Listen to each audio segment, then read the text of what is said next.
नमस्कार दोस्तों, एक बार फिर से आपका स्वागत है द सीकर्स हार्बर पर। दुनिया में किसी भी इंसान के द्वारा फाइनेंशियल फ्रीडम हासिल करने के लिए उसकी फाइनेंशियल एजुकेशन का स्ट्रांग होना बेहद जरूरी होता है।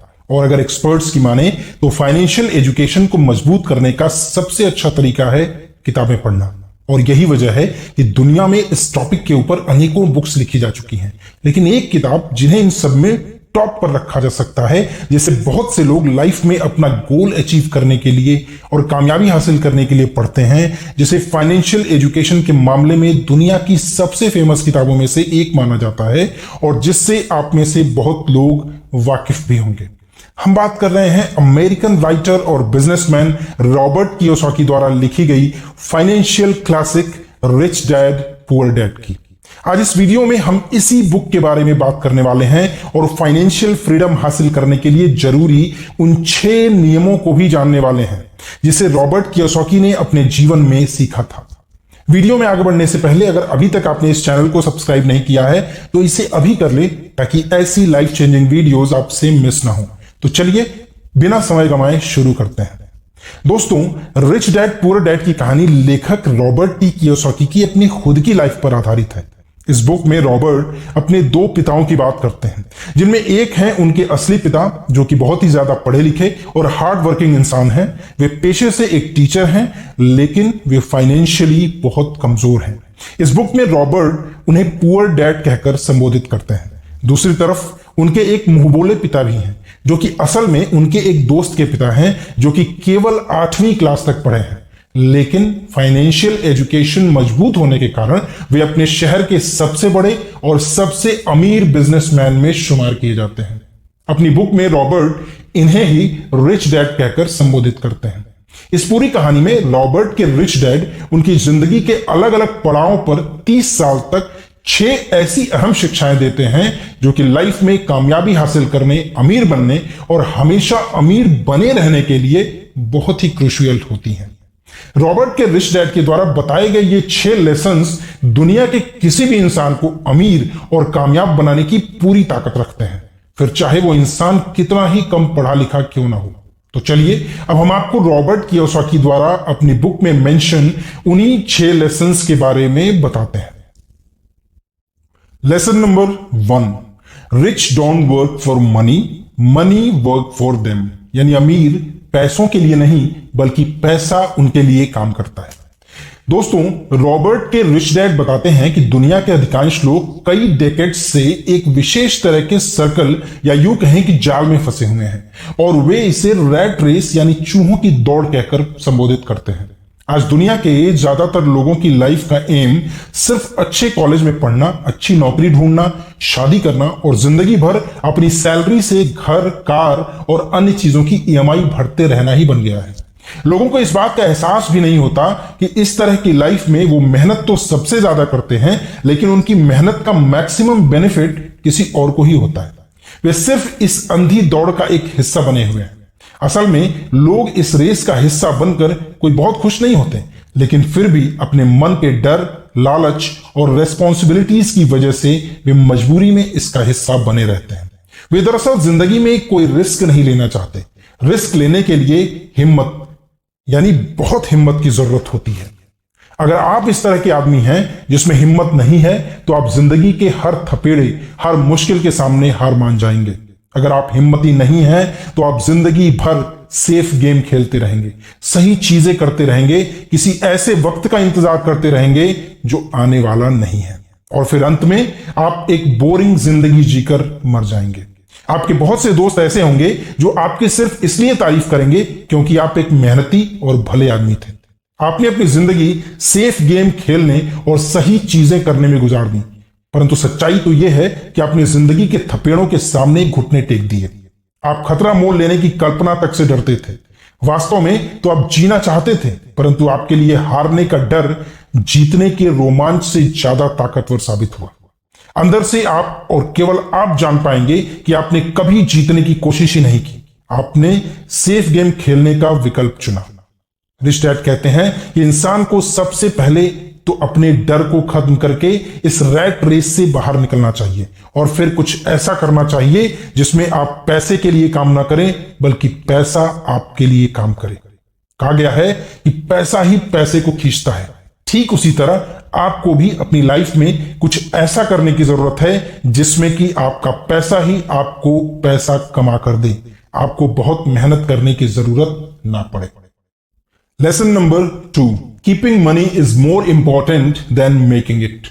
दोस्तों, दुनिया में आपको ऐसे बहुत से स्पोर्ट्समैन और सेलिब्रिटीज देखने को मिलेंगे जो कि एक समय तो काफी अमीर हुआ करते थे, लेकिन आज उनके पास कुछ भी नहीं है। असल में लोग इस तरह अमीर से गरीब इसलिए हो जाते हैं क्योंकि उनमें फाइनेंशियल एजुकेशन की बहुत कमी होती है, यानी उनके अंदर पैसे को मेंटेन करने और ग्रो करने की काबिलियत बिल्कुल नहीं होती। ज्यादातर लोग जिंदगी भर ये नहीं समझ पाते कि असल में बात यह नहीं है कि आप कितना पैसा कमा पाते हैं, बल्कि बात यह है कि आप कितना पैसा रख पाते हैं। हमने लॉटरी जीतने वाले उन गरीब लोगों की कहानियां तो सुनी होंगी जो अचानक अमीर बन जाते हैं पर कुछ समय बाद वे फिर से गरीब हो जाते हैं। ये लोग लाखों करोड़ों जीतते तो हैं, फिर भी वे लौटकर वहीं आ जाते हैं जहां से उन्होंने शुरुआत की थी। कारण फाइनेंशियल एजुकेशन की कमी, मनी मैनेजमेंट की जानकारी का न होना। पैसे की तंगी की असली वजह यह होती है कि लोग एसेट यानी संपत्ति और लायबिलिटी यानी दायित्व के बीच फर्क को नहीं समझ पाते। अब इनमें अंतर एक अकाउंटेंट को तो अच्छे से समझ आता है, पर आम आदमी के लिए यह एक बहुत टेढ़ी खीर है। आसान भाषा में रिच डैड ने इसे रॉबर्ट कियोसाकी को बताया था।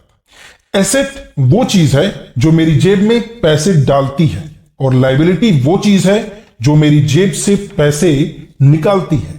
इनके बीच के इसी फर्क को न जानने से ज्यादातर लोग जीवन भर पैसे की तंगी से परेशान रहते हैं।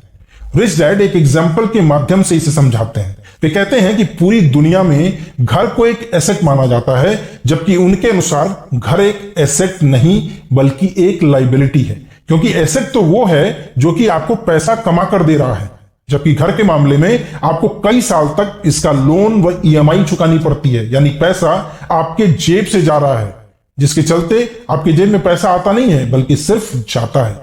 इसलिए वे कहते हैं कि अमीर बनने के लिए सिर्फ पैसा कमाना ही काफी नहीं होता, बल्कि पैसे को कमाकर उसको मेंटेन व ग्रो कैसे किया जाए यह सीखना सबसे ज्यादा जरूरी होता है। Lesson number 3, get in your business along with your job.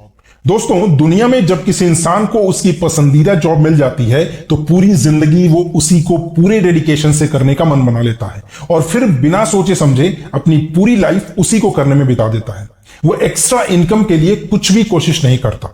Rich dad कहते हैं कि दुनिया का कोई भी इंसान अगर चाहे तो अपनी जॉब के साथ ही वो कोई दूसरा काम भी कर सकता है और बिना अपनी जॉब को छोड़े एक नया बिजनेस एम्पायर खड़ा कर सकता है। अब इसे समझने के लिए हम दुनिया की सबसे बड़ी फास्ट फूड चेन मैकडोनल्ड्स का एग्जांपल लेते हैं। अगर हम लोगों में से किसी से भी यह सवाल पूछा जाए कि मैकडोनल्ड्स किस बिजनेस से पैसा कमाता है, तो हम में से सबका एक ही जवाब होगा, फास्ट फूड बिजनेस से। लेकिन असल में दोस्तों, मैकडोनल्ड्स का मुख्य बिजनेस फास्ट फूड ना होकर रियल एस्टेट है।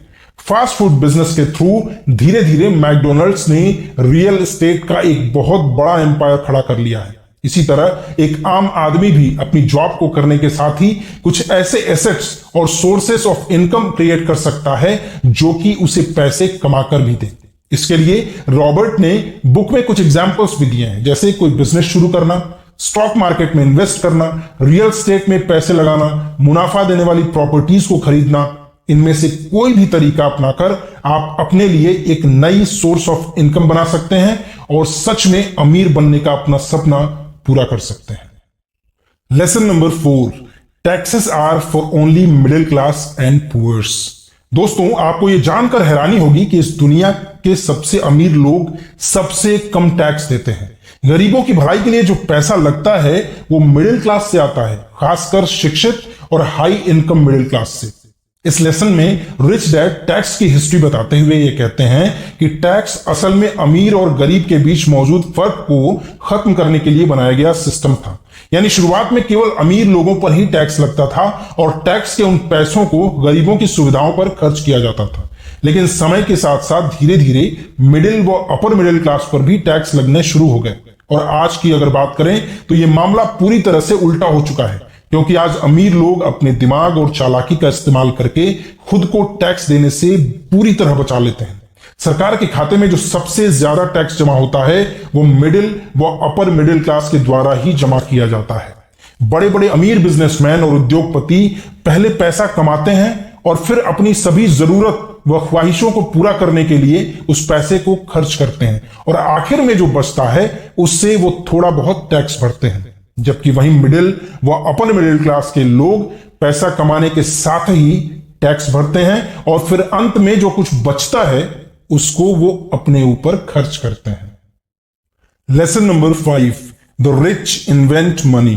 दोस्तों, Jeff Bezos, Bill Gates, Mark Zuckerberg, Elon Musk और भारत की अगर बात करें तो धीरूभाई अंबानी, शिव नारार, अजीम प्रेमजी, ये कुछ ऐसे नाम हैं जो कि दुनिया के अंदर एक ऐसा बिजनेस या फिर ये कहें कि एक ऐसा आइडिया लेकर आए जिसके बारे में इनसे पहले किसी ने भी नहीं सोचा था। और अपने इसी रिवॉल्यूशनरी आइडिया से इन लोगों ने पैसे को इन्वेंट किया है।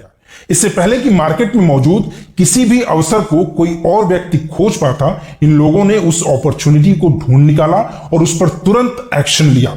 इसलिए कहा जाता है कि इन लोगों ने पैसा कमाया नहीं बल्कि पैसे को इन्वेंट किया। ये लोग दुनिया में उन चीजों को लेकर आए जो कि यहां पहले से मौजूद नहीं थी।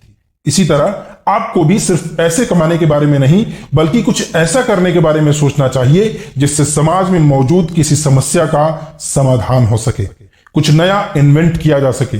इस तरह पैसे के लिए आपको सोचने की जरूरत ही नहीं पड़ेगी, पैसा खुद चलकर आपके पास आएगा। Lesson number 6, rich learns all the time and know how to sell their ideas. दोस्तों, दुनिया में न जाने कितने ऐसे लोग मौजूद हैं जो कि मैकडॉनल्ड्स की ही प्राइस में उससे कहीं ज्यादा बेहतर बर्गर बनाकर बेचते हैं, लेकिन अपने किसी प्रोडक्ट या आइडिया को बड़े स्तर पर किस तरह से बेचा जाता है इसकी समझ हर इंसान को नहीं होती। तभी तो मैकडॉनल्ड्स से भी अच्छा बर्गर बनाने के बावजूद भी उसको सिर्फ लिमिटेड एरिया या फिर लिमिटेड क्वांटिटीज में ही ये लोग बेच पाते हैं, जबकि मैकडॉनल्ड्स पूरी दुनिया के अंदर बिना किसी लिमिट के अपने बर्गर बेचता है। इस लेसन में राइटर हमें यह समझाते हैं कि अमीर इंसान कभी भी नई चीजों और नए स्किल्स को सीखना बंद नहीं करता है और इसी आदत की वजह से ही उसको हमेशा यह पता होता है कि अपने प्रोडक्ट या अपने आइडिया को दुनिया में बड़े लेवल पर किस तरह से बेचा जाता है।